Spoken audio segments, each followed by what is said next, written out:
It was a revolution that left an indelible mark on the history of Portugal, but also on the rest of Europe and much of Africa as well. 50 years then since the Carnation Revolution, the military coup that put an end to Europe's longest dictatorship and to 13 years of colonial wars in Africa. It was a 1974 revolt, led initially just by a group of around 200 idealist left-leaning young military captains who left their barracks and occupied strategic locations. They won the active support of the people. It quickly turned into a popular uprising as the troops were joined by jubilant crowds. It was nicknamed the Carnation Revolution after the flowers that protesters placed in the soldiers' guns and tanks, in a rare example of a military coup being staged to install democracy. Soldiers are members of the population who work for the army. It was up to the army to say something about the politics of the country, because the army has very often been accused of supporting the former regime. You know, today there is the head of the communist delegation here, the head of the socialist delegation, the Christian Democrats. Does that mean that the army is going to participate in politics in Portugal? No, the army doesn't work for any party. Our role is to serve the nation. The dictatorship collapsed in just one single day. The revolution, though, inspiring much of the rest of Europe, including Greece and Spain. In Africa, all 5 of Portugal's colonies swiftly gained independence. But now, 50 years later, Portugal, which has been said to be allergic to the far right, is returning to its old demons. Chega, the populist and xenophobic party, quadrupling its number of deputies in elections in March. In less than 5 years, it's become the country's 3rd largest political force. So what remains of the legacy of what happened? Well, Céline, Schmitt, Clara and Nagard with Sarah Morris revisit Portugal's Carnation Revolution for France 24.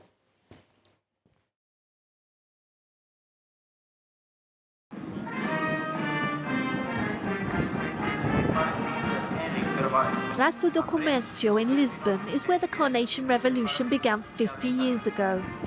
A turning point in Portugal's history being celebrated this year. On the 25th of April 1974, the Portuguese were finally free from dictatorship. A day that 72-year-old Aurora Rodriguez will never forget. Oh, Mariana!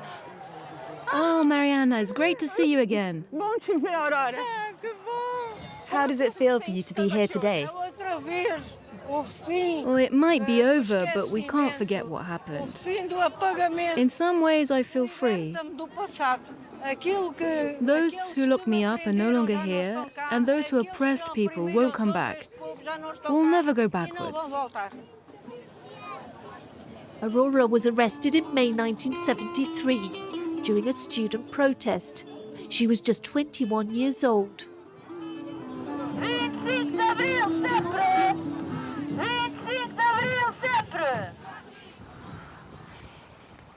The political police, known as the PD, brought her to this jail on the outskirts of Lisbon. Aurora's ordeal within these walls lasted 3 months. That 3rd window you can see, over there at the end, that's the place where I was tortured.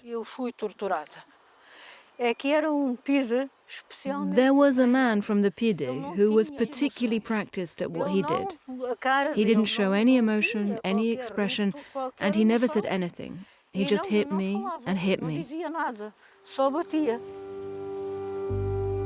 Aurora's torturer was later posted to Africa and was never brought to justice. Other members of the political police served just a few months in prison. More than 30 years after I was freed, I still used to have panic attacks. I was frightened of noise, and I didn't let anyone come near me. Everything made me panic.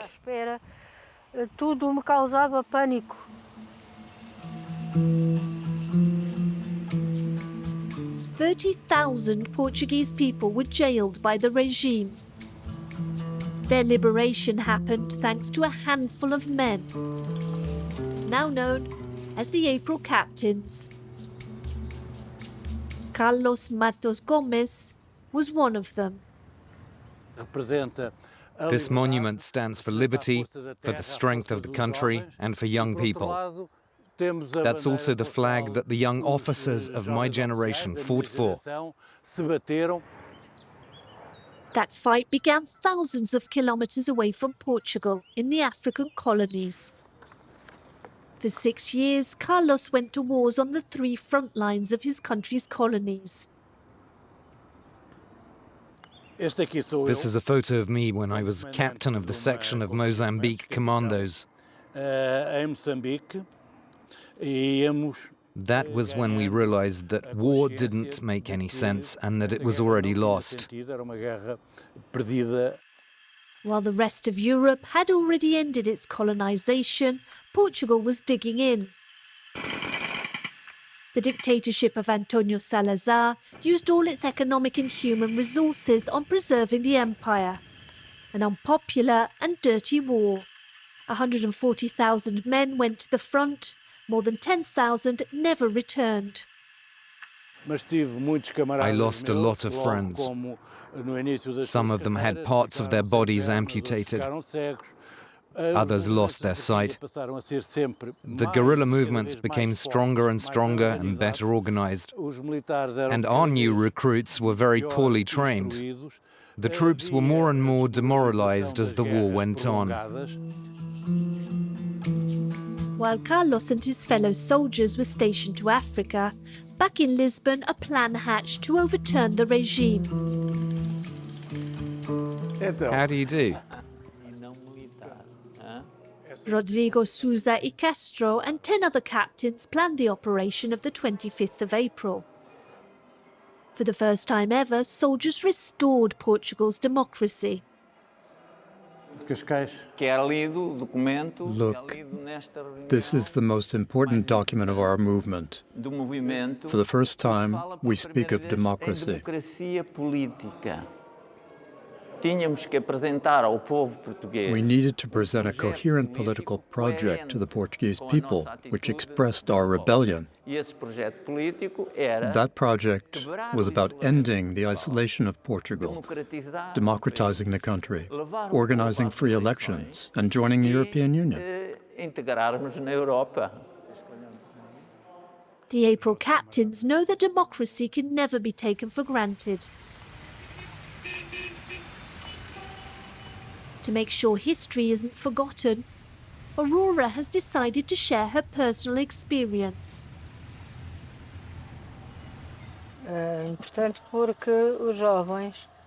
It's important because young people don't know that period well now, what the dictatorship was like. Because in Portugal, we haven't put a high enough value on teaching that history. Aurora has spent months travelling the country to talk to students. These teenagers have prepared for her visit for weeks. How did you come up with the idea to do all of these banners, these poems? These banners talk about the rights that we didn't have. You couldn't get sick, for example, because there was no health system, and you didn't even have the right to vote.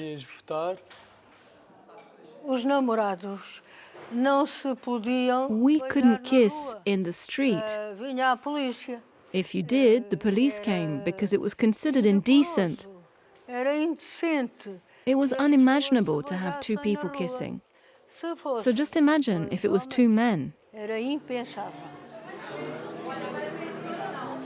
That was unthinkable for Salazar.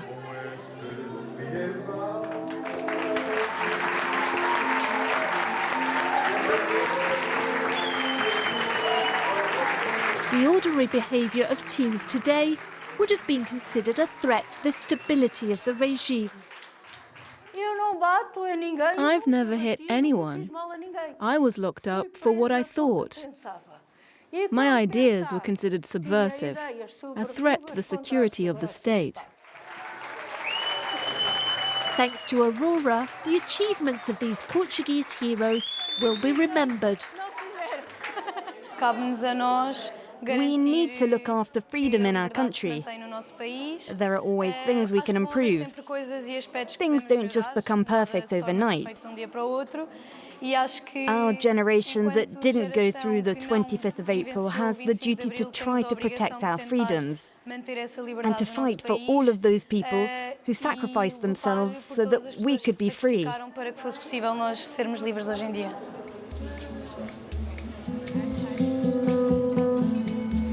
Freedom was the dream of a whole generation of Portuguese people.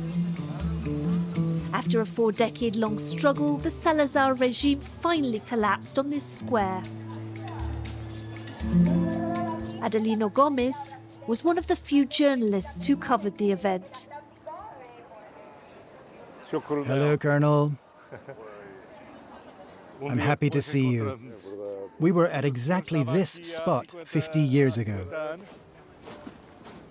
Hearing Grandola Bila Morena on the radio, a revolutionary song banned by the dictatorship, Adelino knew the coup d'etat had begun.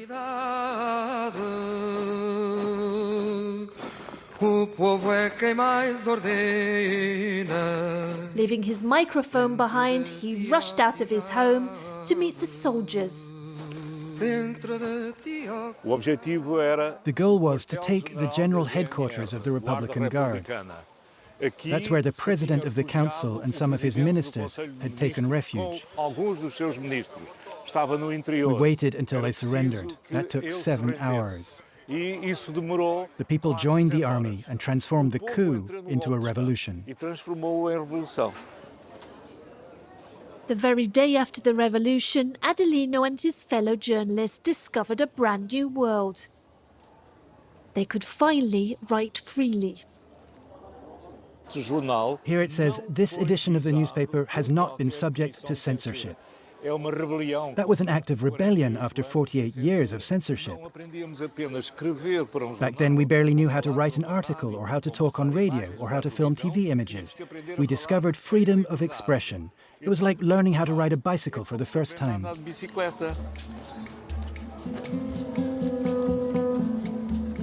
But not all Portuguese people value the Carnation Revolution.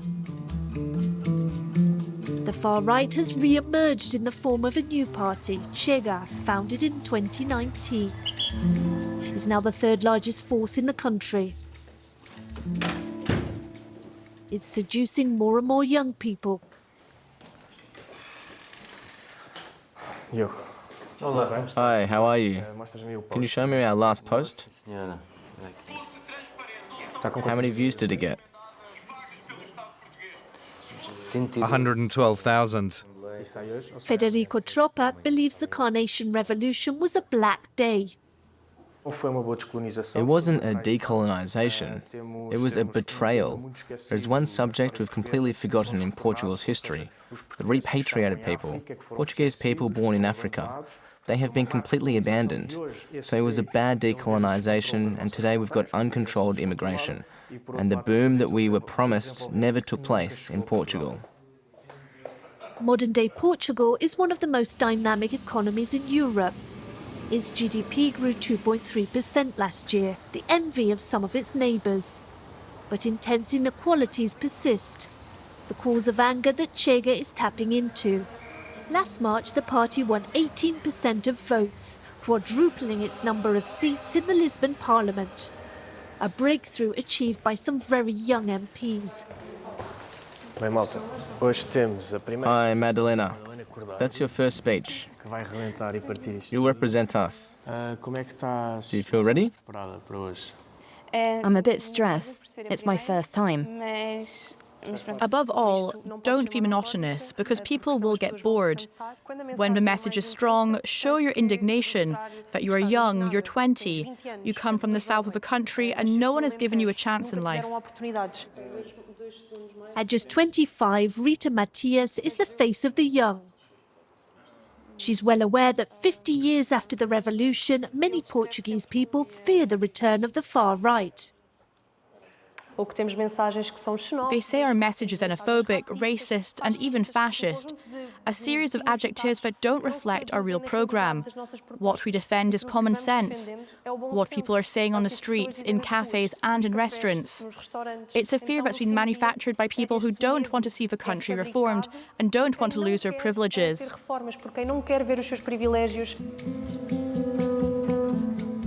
50 years after it happened, the symbolic Carnation Revolution is no longer sacrosanct.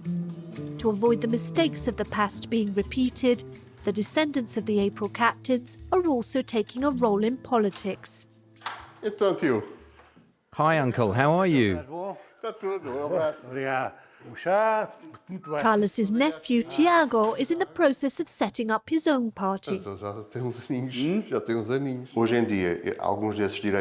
Today, some of our rights are threatened. Some groups are trying to ban abortions and they want us to go backwards. It's up to us to fight for the rights that we achieved 50 years ago and to ensure that they're not lost.